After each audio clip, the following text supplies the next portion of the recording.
Hello everyone, कैसे हैं आप? तो आप देख रहे हैं जो इंस्टीट्यूट का हमारे जो क्या चल रहा है, इकोलॉजी एनवायरनमेंट का जो सिलेबस चल रहा है हमारा जो अभी चल रहा है, जिसमें कि हमने अभी तक हमने शायद सेवन या सेवन क्लास हमने इसका चाहे लेक्चर अभी कंप्लीट किया, जो जिसका ये 8वां लेक्चर आज देखेंगे कि इसमें हम बेसिकली जानने की कोशिश करेंगे कि इसका आज हमारे इससे टॉपिक है, टॉपिक क्या बायोडाइवर्सिटी टॉपिक चल रहा है अभी जैव विविधता, जिसके अंतर्गत हम इसमें आज देखेंगे कि हम जो हमने पिछली क्लास में देखा था जैव जैव बायोडाइवर्सिटी की जो संरक्षण है वहाँ तक हमने देखा था, जिसमें कि हमने देखा था इन सीटू और एक्स सीटू। इससे इससे आगे हम आज देखेंगे। तो आप बड़े ध्यान से देखिएगा सेशन को, और सेशन में आप मतलब कि जो सेशन को लाइक या शेयर करिएगा और ज़्यादा से ज़्यादा तक लोगों तक पहुँचाइएगा, जिससे कि हम इसका पूरा सिलेबस कंप्लीट सिलेबस आपको देखने को मिलेगा सिर्फ इसी चैनल पे, ठीक है। तो आज हम इससे आगे की चर्चा हम स्टार्ट करेंगे, जिसमें कि आप देखेंगे कि बेसिकली हम जानने की कोशिश करेंगे इंस्टीट्यूट एक्सिट के बारे में, और फिर अन्य टॉपिक है जिसमें कि हम इस टॉपिक को अलावा और अन्य टॉपिक को भी हम कवर करेंगे। तो देखते हैं फिर इसके आगे। तो आगे हम सीधे चलते हैं अब इसमें कि क्या इसमें बायोडायवर्सिटी की देख रहे हैं, अभी तो इसको देखा हमने, तो इसके आगे हम देखें इसमें नेशनल पार्क जो नेशनल पार्क है, और जो वानस्पतिक उद्यान है, प्राणी उद्यान मतलब कि जूलॉजिकल पार्क है, जो अभ्यारण्य है भारत में कुल कितने हैं? 18 है। बाघ रिवर कितने हैं? बाघ अभ्यारण्य कितने हैं? 58 है शायद, हाँ 58 हो गया यहाँ पर, 55 नहीं 58 है। जैव बायोस्फीयर रिजर्व देखेंगे। तो हम बेसिकली आज इसमें कि हम एक एक करके इनको देखेंगे कि जयमंडल है क्या, जयमंडल बोले तो बायोस्फीयर रिजर्व है क्या, और इसके आगे की जो भी है उनको हम देखेंगे। तो हम सबसे पहले स्टार्ट करेंगे कि बायोस्फीयर मतलब कि जैवमंडल है क्या। तो इसमें हम देखेंगे 1971 में। तो इसमें 1971 में हम देखेंगे मानव और जैव विविधता का जो कार्यक्रम है, मैन एंड बायोस्फीयर रिजर्व जो प्रोग्राम चला था, उसमें हम मानवीय संरक्षण और पर्यावरण के समझाना और पर्यावरण जो पर्यावरण संबंधी शिक्षा को प्रदान करना, किसके माध्यम से? पर्यावरण के माध्यम से शिक्षा को प्रदान करना, प्रोत्साहन करना, जैव विविधता को बढ़ावा देना, जो कि यूनेस्को का सम्मेलन किया गया था, जिसके आधार पर किसका यूनेस्को का एक सम्मेलन किया गया था, कब? 1971 में, जिसमें कि इसका सबसे महत्वपूर्ण जो इसका स्रोत माना गया, जिसको मानव पर्यावरण के समझाना किस तरह से इसको जैव विविधता को संरक्षण के बारे में इसका एक सम्मेलन हुआ था, ठीक है। तो आप यहाँ देखेंगे, तो अब देखें हम इसमें कि 1975 में हम देखें जैव मंडल संरक्षित अभ्यारण्य, और फिर 1986 में देखेंगे भारत का पहला जैव संरक्षण क्या है इसमें कि नीलगिरी बायोस्फीयर रिजर्व, ठीक है। हम देखें अब इसमें कि जैव मंडल की जो क्षेत्र आते हैं किस किस के अंतर्गत आते हैं और उसमें क्या होता है। तो इसमें हम देखें कि जैव मंडल के अंतर्गत आने वाले क्षेत्रों को देखें हम, तो सबसे पहले तो देखें जैव मंडल आरक्षित क्षेत्र की, बेसिकली जैव मंडल आरक्षित क्षेत्र है क्या और इनको किस तरह से डिवाइड किया गया है। तो इसमें हम देखें इसके कार्य देखें और जोन देखें, मतलब कि कार्य क्षेत्र देखें सबसे पहले, फिर इसके बाद हम देखेंगे जोन क्षेत्र कि जोन क्षेत्र है क्या, कार्य क्षेत्र है क्या। तो इसका कार्य क्षेत्र देखें सबसे पहले, तो हम कार्य क्षेत्र के बारे में बात कर लें कि कार्य क्षेत्र है क्या। जैसे कि हम इसमें देखें कार्य क्षेत्र में संरक्षण मिलेगी, संरक्षण के साथ साथ क्या पौधे हैं, जीव है, संस्कृति है और सतत विकास मतलब सस्टेनेबल डेवलपमेंट, और फिर इसमें संसाधनों का अनुसंधान के लिए जो रसद उपलब्ध कराना, मतलब जो संसाधन है जिसमें कि हम अनुसंधान कर रहे हैं, जो वैज्ञानिक रिसर्च करते हैं ना, उनके लिए क्या पर्याप्त मात्रा में क्या पहुंचाना, इनको सामग्री पहुंचाना, जिसके कारण कि वह इसका जो प्रोसेस है मतलब रिसर्च सेंटर है वह पर्याप्त मात्रा में वो रिसर्च कर सके और उनके बारे में पता लगा सके कि बेसिकली इसको किस तरह से किया जा सकता है। तो इसमें हम देखें जो जयमंडल आरक्षित क्षेत्र मतलब क्या है, इसका स्ट्रक्चर ऑफ बायोस्फीयर रिजर्व, तो हम इनको कितने भागों में डिवाइड किया गया? 3 भागों में बांटा गया, मतलब कि इनको 3 भागों में बांटा गया। जैसे कि हमने उसको पहले देखा था कोर क्षेत्र, बफर क्षेत्र और संक्रमण क्षेत्र, मतलब कि ये फर्स्ट हो गया, ये सेकंड है और ये थर्ड है। इनको 3 भागों में डिवाइड किया गया है कि ये किस तरह से आरक्षित क्षेत्र, मतलब कि ये कोर एरिया है। कोर एरिया में देखें हम सबसे ज्यादा क्या संरक्षित क्षेत्र, मतलब कि जैसे कि नेशनल पार्क है, वन्य जीव अभ्यारण्य की गतिविधियां निश्चित है यहाँ पर, मतलब कि जो बाहरी क्षेत्र से कि हम यहाँ पर कोई कुछ नहीं कर सकते, मतलब यहाँ पर ना लकड़ी काट सकते ना यहाँ अंदर जा सकते, ये सबसे संरक्षित क्षेत्र है, मतलब ये कोर एरिया क्या है सबसे ज्यादा संरक्षित क्षेत्र माना जाता है। अब सेकंड में देखें हम, सेकंड है इसमें कि हम देखें सेकंड है क्या, buffer zone. Buffer zone basically है क्या, बफर जोन के बारे में देखें बफर जोन में क्या है, तो इसको जानने की कोशिश करेंगे हम बफर जोन को कि बफर जोन है क्या।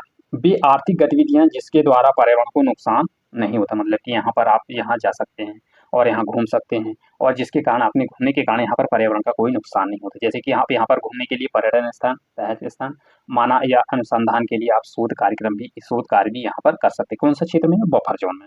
और जैसे कि पौधे को दिखाना जी, अन्य प्रकार के संक्रमण क्षेत्र यानी कि जो अन्य प्रकार के ये पौधे हैं या जीव जंतु को आप यहाँ पर जाकर भी देख सकते हैं। कौन से क्षेत्र में? बफर जोन में, ठीक है। तो यहाँ पर आप जा सकते हैं। और फिर थर्ड बचा हमारा कौन सा, इसमें देखेंगे हम संक्रमण क्षेत्र। संक्रमण क्षेत्र क्या है? संक्रमण क्षेत्र क्षेत्र पारिस्थितिकी तंत्र की दृष्टि से अति संवेदनशील क्षेत्र, मतलब कि जो पारिस्थितिकी जो क्षेत्र है उसकी दृष्टि से हम देखें तो क्या है, ये सबसे अत्यधिक क्या संवेदनशील है। और यह सामान्य मानव यानी कि जो यहाँ पर मानव बस्तियों के बीच में अवस्थित, मतलब यहाँ पर आप देखोगे मानव बस्तियां भी बस सकती हैं। और समानता यहाँ की गतिविधियाँ क्या सूची है जिसके आधार पर पर्यावरण को नुकसान पहुंचाया जा सकता, मतलब यहाँ पर आप यहाँ पर जा सकते हैं, यहाँ पर पेड़ की लकड़ियाँ भी आप काट के ला सकते हैं, जिसके कारण कि यहाँ पर यह संरक्षण क्षेत्र है, यहाँ पर पर्यावरण को सबसे अधिक क्या होता है यहाँ पर नुकसान पहुंचाता है, जिसके कारण कि आप यहाँ संवेदनशील क्षेत्र भी इसको मान सकते हैं। तो फिर इसमें हम देखें इसमें कि अब ये तो हो गया हमारा क्या 3 भागों में इसको डिवाइड किया गया था, फर्स्ट, सेकंड, थर्ड में से। सबसे पहले कोर क्षेत्र, बफर क्षेत्र और संक्रमण क्षेत्र, तीनों को हमने देखा था। तो अब देखिए हम इसमें कि बायोस्फीयर रिजर्व देखें, बायोस्फीयर रिजर्व की भारत में कुल कितने बायोस्फीयर रिजर्व है जिसके बारे में हम देखेंगे। तो हम इनके बायोस्फीयर रिजर्व के बारे में देखें कि बायोस्फीयर रिजर्व है कितने कुल, तो एक एक करके हम इनका देखते हैं। कोल डेजर्ट बायोस्फीयर रिजर्व कहाँ पर है? हिमाचल प्रदेश में। और फिर सेकंड है नंदा देवी बायोस्फीयर रिजर्व कहाँ पर है? उत्तराखंड में। थर्ड है इसमें कंचनजंगा बायोस्फीयर रिजर्व कहाँ पर है? सिक्किम में। और फोर्थ में है दिहांग दिवांग बायोस्फीयर रिजर्व कहाँ, दिहांग दिवांग बायोस्फीयर रिजर्व आपको कहाँ पर मिलेगा? अरुणाचल प्रदेश में। फिर तुम देखें मानस बायोस्फीयर रिजर्व आसाम में मिलेगा। दिब्रू शिकोवा बायोस्फीयर रिजर्व आसाम में मिलेगा। और फिर यहाँ नौकरी बायोस्फीयर रिजर्व मेघालय में मिलेगा। सुंदरबन बायोस्फीयर रिजर्व वेस्ट बंगाल में मिलेगा। शिमलीपाल बायोस्फीयर रिजर्व उड़ीसा में मिलेगा। अभी तो मैं इनका आपको पूरा सीक्वेंस में देता हूँ, फिर सीक्वेंस में इसको फिर हम देखेंगे। कितने टोटल यहाँ पर 18, ठीक है। फिर इसमें देखिए अजनक अमरकंटक बायोस्फीयर रिजर्व एमपी में है। पंचबड़ी बायोस्फीयर रिजर्व एमपी में है। पन्ना बायोस्फीयर रिजर्व एमपी में है। और फिर कच्छ बायोस्फीयर रिजर्व आप देखोगे कहाँ पर मिलेगा? गुजरात में। और अगला 14 श्री शैलम बायोस्फीयर रिजर्व आंध्र प्रदेश में है। और 15 में अगस्थामलाई बायोस्फीयर रिजर्व तमिलनाडु में है। 16 में देखोगे तो नीलगिरी बायोस्फीयर रिजर्व कहाँ पर मिलेगा? ये है तमिलनाडु में है, केरला में है और कर्नाटक में, 3 राज्यों में इसका ड्राइवेट यानी कि डाइवर्ट है, इसका क्षेत्र बटा हुआ, इसका नीलगिरी बायोस्फीयर रिजर्व। और 17 में आप देखो gulf of Mannar biosphere reserve कहाँ पर है? तमिलनाडु में।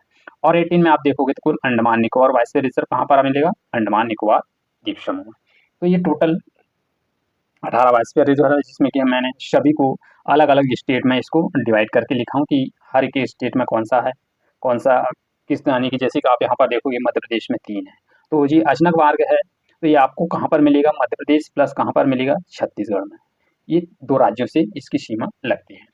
और ये तो जैसे कि हमने अभी देखा इसके पूरे टोटल बायोस्फीयर रिजर्व कितने हैं इसमें? 18 आप लोग के यहाँ पर आपको यहाँ पर बायोस्फीयर रिजर्व देखने को मिलेगी। तो इसमें आपको सीक्वेंस भी पता होना चाहिए। सीक्वेंस पता होने के साथ साथ क्या क्या पता होना चाहिए भाई, कौन सा राज्य में कौन सा बायोस्फीयर रिजर्व है और किस राज्य में है, उनके सभी के नाम पता होना चाहिए। ठीक है, जैसे कि हमने अभी ये टोटल 18 बायोस्फीयर रिजर्व को देखा।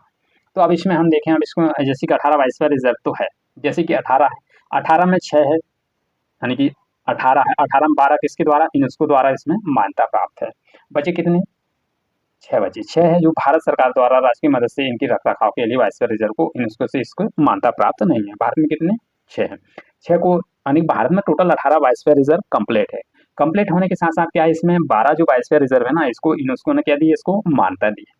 तो अब बचे कितने? 6। 6 जो है, जो जिसको मैंने इसमें लिखा हूँ, ये 6 बायोस्फीयर रिजर्व, जिसमें कि जो इसको यूनेस्को ने इसको मान्यता नहीं दी है। तो वो कौन कौन से? फर्स्ट में है कोल desert biosphere reserve Himachal Pradesh में। दिहांग दिबांग बायोस्फीयर रिजर्व अरुणाचल प्रदेश में। मानस बायोस्फीयर रिजर्व कहाँ पर है? ये आसाम में। कच्छ बायोस्फीयर रिजर्व गुजरात में। श्रीशैलम बायोस्फीयर रिजर्व आंध्र प्रदेश में। और दिब्रू सैखोवा बायोस्फीयर रिजर्व आसाम में। तो मतलब आप यहाँ पर याद रखने के लिए क्या है, ये आसाम वाले आप 2 याद रखिएगा, कौन कौन से? दिब्रू सैखोवा और मानस, ये हो गए आसाम के। कच्छ का सिर्फ एक ही है, गुजरात का कौन सा? कच्छ बायोस्फीयर रिजर्व, ठीक है। और फिर श्रीशैलम का आंध्र प्रदेश में है। और फिर क्या है? कोल डेजर्ट कहाँ पर है? हिमाचल प्रदेश में। और दिबांग दिबांग ये अरुणाचल प्रदेश में। तो ये हुए कौन से? ये बायोस्फीयर रिजर्व। टोटल 18, 18 में 12 यूनेस्को के द्वारा मान्यता प्राप्त है और 6 जो यूनेस्को ने इसको मान्यता नहीं दी, जिसका संरक्षण भारत सरकार द्वारा इसका प्राप्त है, मतलब कि भारत सरकार इसका संरक्षण करते हैं। और फिर अब देखें हम एक एक करके कि बेसिकली हम ये जानने की कोशिश करेंगे कि जो महत्वपूर्ण बायोस्फीयर रिजर्व है उनके बारे में थोड़ा सा हम डिटेल देखेंगे। डिटेल के साथ साथ क्या है कि थोड़ा जितने बायोस्फीयर रिजर्व है उनके सभी के हम पूरी डिटेल जानकारी लेके हम चलने वाले हैं। तो इसमें हम देखेंगे सबसे पहले हम कहाँ से स्टार्ट करेंगे? गुजरात से स्टार्ट करेंगे। गुजरात का कौन सा? कच्छ बायोस्फीयर रिजर्व के बारे में देखेंगे भाई कि कच्छ बायोस्फीयर रिजर्व तो है कहाँ पर है? गुजरात में है। और यहाँ पर क्या क्या चीज़ें हैं उनके बारे में हम पूरी डिटेल जानकारी देखते हैं। तो जानकारी ये है कि हम सीधे अब देखने हैं कहाँ? गुजरात का कच्छ बायोस्फीयर रिजर्व, ठीक है। तो इसमें चलते हैं। सबसे पहले तो हमको यहाँ पर क्या है? फ्लेमिंगो पक्षी मिलेगा, खलील मिलेगा, बेला मिलेगी और फिर धौलावीरा जो, और यह कर्क रेखा यहीं से जाती है, ठीक है। ये क्या है? कर्क रेखा भी यहाँ से जाती है। और फिर यहाँ यहाँ का कर्क रेखा जो वन्य घास भी यहाँ पर आपको मिलेगा, यहाँ पर बनी घास।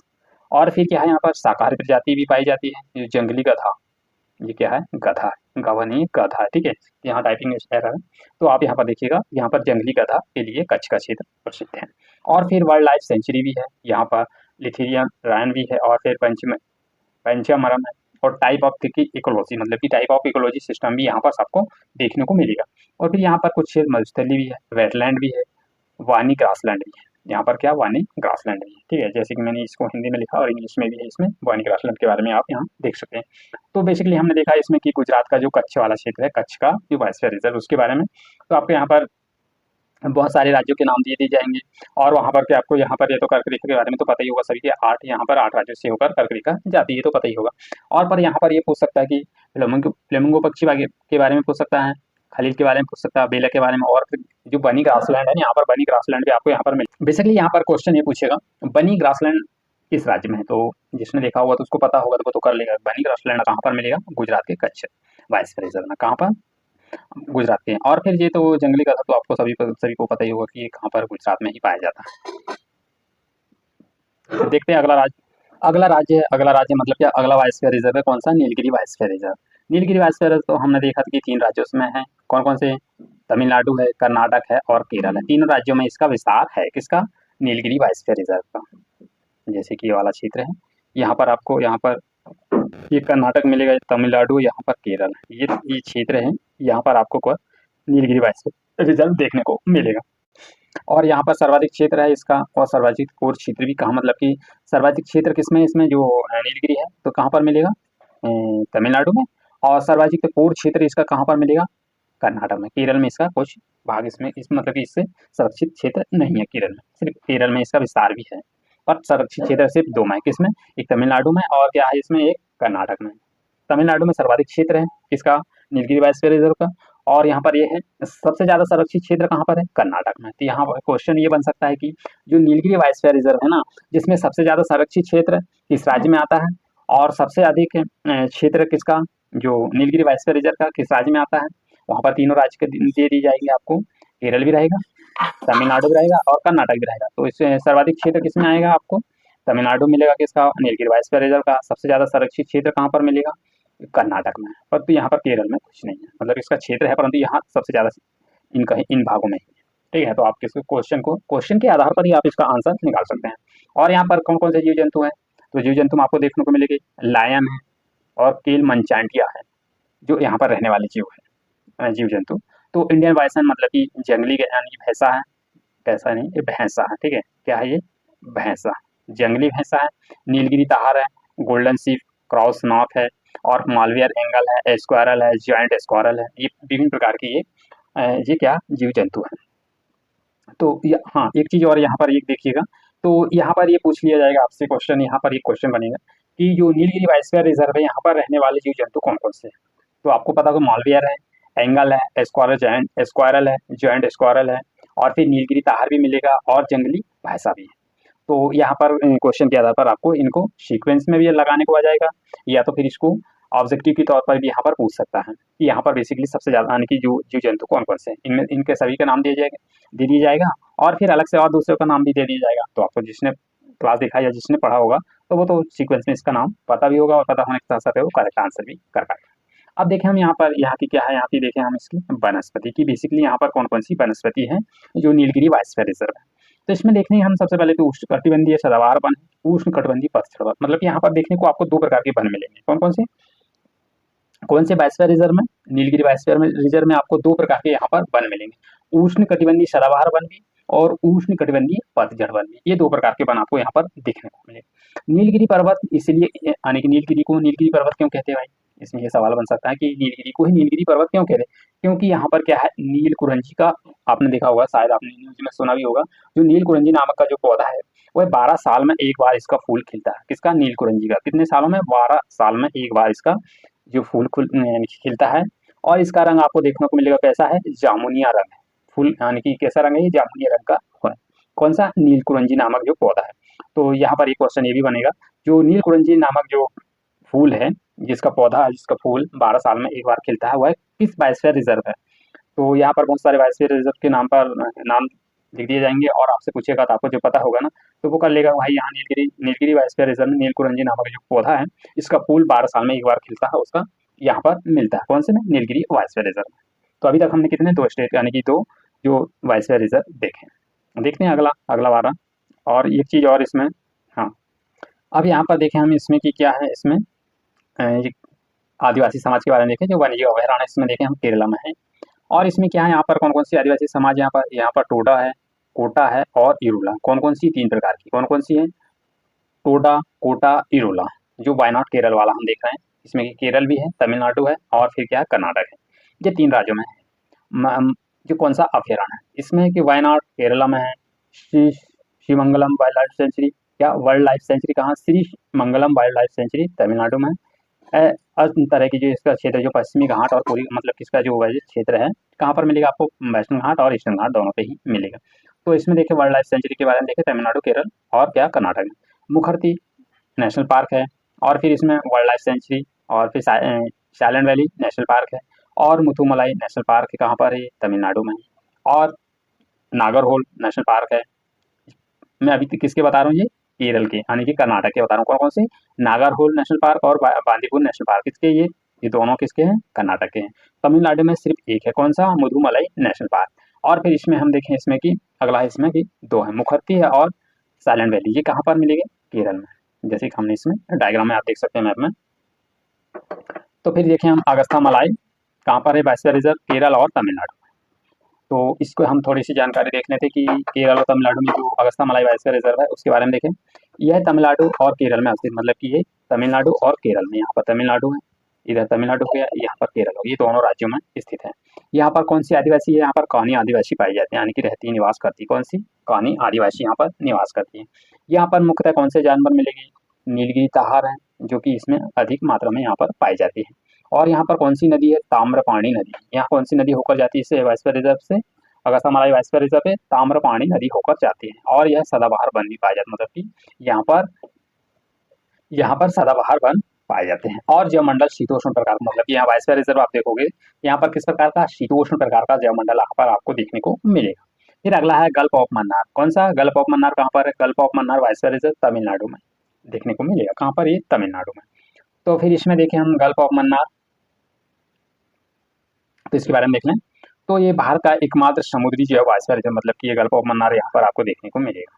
ठीक है, तमिलनाडु का क्षेत्र है, ये श्रीलंका वाला नीचे श्रीलंका है। यहाँ पर जो क्षेत्र है यहाँ पर समुद्र के पास से लगा हुआ है जो बायोस्फीयर रिजर्व है। यह प्रवाल भित्ति की मात्रा, मतलब कि यहाँ पर क्या है, यहाँ पर मूंगा चट्टान, मतलब कि मूंगा प्रवाल भित्ति है यहाँ पर, सॉरी, जो प्रवाल भित्ति सबसे अधिक मात्रा में पाई जाती है जिससे उसका बना हुआ है। यहाँ पर सबसे ज्यादा यहाँ पर शिकाऊ जो समुद्री गाय यहाँ पर देखने को मिलेगी। क्या? समुद्री गाय। और समुद्री गाय यह क्या कहती है? क्या खाती है? समुद्री कीटी, क्या? घास भी इसको खाती है। कौन? शिकाऊ। तो इस तरह से हमने जो गल्फ ऑफ मन्नार जो तमिलनाडु का जो हमने जो बायोस्फीयर रिजर्व देखा इसके बारे में, यहाँ थोड़ी सी आपको ये जानकारी है, इसको आप थोड़ा या इनको नोट करके रख लीजिएगा जिसका बहुत इंपॉर्टेंट है ये। तो इसमें एक और देख लेते हैं फिर इसके बाद हम सेशन एंड करेंगे। तो अगला हमारा कोल्ड बायोस्फीयर रिजर्व देखें हम, कहाँ पर है ये? हिमाचल प्रदेश में। कोल्ड बायोस्फीयर रिजर्व कहाँ पर मिलेगा? हिमाचल प्रदेश में। हिमाचल प्रदेश में यहाँ क्या, यहाँ रहने वाला जीव कौन सा है? स्नो लेपर्ड है। अब तो यहाँ पर एक सवाल बन सकता है, जो कोल्ड बायोस्फीयर डेजर्ट है, कोल्ड डेजर्ट बायोस्फीयर रिजर्व है जो हिमाचल प्रदेश में है, ठीक है, तो यहाँ पर कौन सा जीव रहता है? तो पता होना चाहिए, क्या? Snow leopard, SNO leopard. कौन सा? स्नो लेपर्ड यहाँ पर जो जीव रहता है। फिर कोर एरिया है, जो रैन वैली नेशनल पार्क है। रैन वैली जो पिन रिवर, जो पैन वैली जो यहाँ पर पिन वैली जो नेशनल पार्क है, ये किस कौन सी नदी के नाम पर है? पिन नदी के नाम। तो पिन नदी के साथ साथ क्या है? सप्ती नदी है और सतलज नदी और चेनाब नदी है। रिवर किसकी सहायक है? ये इंडस रिवर जो मतलब कि सिंधु नदी की सबसे इसकी सहायक है। यहाँ पर चंद्रताल झील भी अवस्थित है, मतलब कि जो कोल्ड डेजर्ट है, कोल्ड डेजर्ट बायोस्फीयर रिजर्व, यहाँ पर आपको क्या? चंद्रताल भी मिले यानी देखने को मिलेगा। और चंद्र नदी जो उद्गम के स्थल है, मतलब यहाँ पर चंद्र नदी का भी उद्गम स्थल है। और यह राष्ट्र और पीर पंजाल के बीच स्थित है, मतलब कि जो इस कहाँ पर है? राष्ट्र और पीर पंजाल के, मतलब कहने का यह पीर पंजाल के बीच में स्थित है। तो अब देखें हम इसमें कि इसकी स्ट्रक्चर देख लें हम, जो सतलज नदी है और चेनाब नदी, ये दोनों का संगम होता है। ठीक है, ये सतलज नदी, ये चेनाब नदी, ये किस में जाकर मिलती है? इंडस में। कौन सी नदी इधर से, कौन सी चेनाब की सहायक नदी कौन सी? भागा नदी। और इधर से कौन सी आती है? चंद्र दोनों भागा मिलती है किसमें? इंडस रिवर्स में। ठीक है, तो आप यहाँ देख सकते हैं। तो अब ये तो हुआ हमारा आज का सेशन को आप देखिएगा। और फिर आगे की जो आने वाली क्लासेस है, जो वेडनेसडे को शायद मैं आपके लिए तो एक जो करंट अफेयर का जो जैसे कि हम न्यूज़ देख रहे हैं, तो उससे रिलेटेड मैं कुछ क्वेश्चन लेके आ रहा हूँ, जिसमें कि हम वेडनेसडे को देखेंगे। करंट अफेयर की न्यूज़ से हम देखेंगे शायद जुलाई का होगा या जून का, जो जून मंथ का, जो इकोलॉजी एनवायरनमेंट से जो कि करंट का जो भी न्यूज़ है, उसको हम यानी कि वेडनेसडे वाले वीडियो में हम देख लेंगे, जो नेक्स्ट क्लास है। उसमें हम करंट की न्यूज़ को भी अपडेट करते हुए चलेंगे। जैसे कि हो सकता है पूरा यदि जून का जुलाई का मिल जाएगा तो ठीक है, नहीं तो फिर मैं जून का स्टार्ट करूँगा, जून फिर इसके नीचे से ऊपर लेके चलेंगे हम जनवरी तक, इसका पूरा मंथली वाइज हम करंट अफेयर भी देखते चलेंगे। एक क्लास में उसको हम कवर कर लेंगे, तो जिससे कि सेशन पूरा करंट से पूरा अपडेट हो जाएगा, और उसको वहाँ से लेके आप उसको नोट्स बना सकते हैं। तो सेशन को देखिएगा, सेशन कैसा लगा। मिलते हैं नेक्स्ट वीडियो में। Thank you for all of you. जय हिंद।